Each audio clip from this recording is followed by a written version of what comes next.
What's up mga ka-coffee? Welcome back sa aking channel.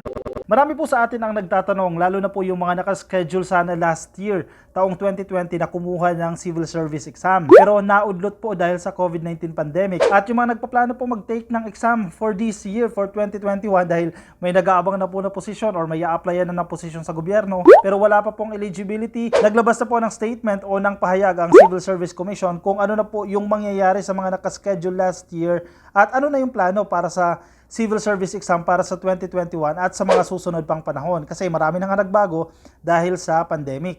Nice. Base po sa advisory na inilabas ng Civil Service Commission ay nauunawaan umano nila yung interes ng publiko sa pagsasagawa ng career service exam. Pero dahil nga sa pandemya ay naging mahirap para sa ahensya, naging mahirap para sa Civil Service Commission na gawin ito. Dahil na rin sa health measures na ipinapatupad gaya na lang po ng pagbabawal sa mga mass gathering. Kaya pansamantala po munang ipinatigil yung pagkakandak ng civil service examination. Dagdag din po ng Civil Service Commission na pinag-aaralan po nila lahat ng possibilities. Yung mga posibleng paraan po sa pagsasagawa ng civil service exam kasi pwede maging computerized, pero paano yung magiging sistema dyan. Pinag-aaralan daw po nila iyan para sa taong ito, para sa 2021 at sa mga susunod pang panahon. Base po sa press release na inilabas ng Civil Service Commission ay mag-a-announce po sila ng schedule at yung iba pa pong instructions once na naplansya na po yung bagong pamamaraan o yung mga ways kung paano isasagawa yung civil service exam for 2021 at sa mga masusunod pang panahon. Okay. Kaya mga ka-coffee, I suggest ang tabayanan po natin yung announcement ng Civil Service Commission. Mag-subscribe po kayo sa ating channel at from time to time po ay i-update po natin yung magiging announcement ng Civil Service Commission. Click nyo lang po yung subscribe, maging yung notification bell para ka-coffee, updated po kayo once na maglabas na ng bagong advisory ang Civil Service Commission. Pwede nyo rin pong i-follow ang official Facebook page ng Civil Service Commission, link in the description box. I-click nyo na lang po para updated po kayo directly from the Civil Service Commission.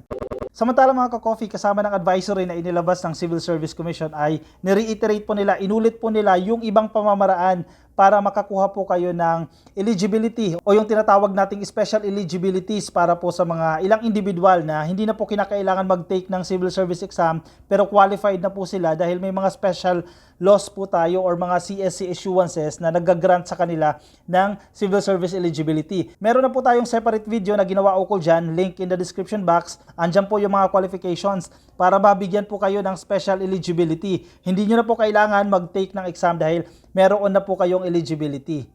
Sino-sino yung qualified para sa special eligibility? Ito yung mga iyon. Yung mga pumasa po sa bar exam o di kaya sa board exam ay automatic po meron na kayong eligibility. Ganoon din po yung mga barangay health workers ay may special eligibility din po na ibinibigay sa inyo. Meron din po tayong tinatawag na Barangay Nutrition Scholar Eligibility. Ka-coffee, meron na tayong ginawang video about dito at nandoon po yung complete details kung paano nyo po ma-avail yung mga eligibility na ito. Kasi hindi naman po lahat ay qualified. Meron din pong qualifications na kailangan mong ma-meet. Binibigyan din po ng special eligibility yung mga piling barangay officials. Again, hindi po lahat ng barangay officials ay qualified para sa special eligibility na ito. Ganon din po yung Electronic Data Processing Specialist. May special eligibility din po na iginagawad sa inyo. Para din po sa mga foreign school honor graduate ay qualified din po kayo magkaroon ng special eligibility. Ganon din po yung mga nagtapos with Latin honors, yung mga cum laude, magna cum laude, o di kaya summa cum laude. Meron po tayong tinatawag na Presidential Decree 907 o yung honor graduate eligibility. Kailangan nyo lang pong i-apply yan at mabibigyan na po kayo ng eligibility. Ganoon din po yung mga sanggunian members ay qualified din po kayo for special eligibility. Yung mga scientific and technological specialist po natin, meron din pong special eligibility para sa inyo. Ka-coffee, meron din tayong tinatawag na skills eligibility, category 2, no? Base po iyan sa Civil Service Commission Memorandum Circular number 11, series of 1996, na amend po yan. Bahagi din po ng special eligibility itong tinatawag nating Veterans Preference Rating. Again, meron po tayong ginawang videos about dito sa mga special eligibility na ito. I-check nyo lang po, nasa description box kasi nandun po yung complete details, ano yung mga requirements, ano yung mga qualifications na dapat mong ma-meet para magawaran po kayo ng special eligibility. Kung kayo po ay qualified o isa kayo doon sa mga nabanggit natin na pwedeng mabigyan ng special eligibility, good news po dahil pwede na kayo mag-apply sa mga regional offices ng Civil Service Commission. Hanapin nyo na lang po yung address sa Google kung nasaan po matatagpuan ang regional office ng Civil Service Commission at pwede na po kayong mag-apply. At once na naibigay na po sa inyo itong special eligibility ay pwede na po kayo mag-apply sa government agency na gusto nyong pasukan at meron ng plantilla positions. May mga bakante na po at nangangailangan po ng civil service eligibility. Good news po yan para sa inyo.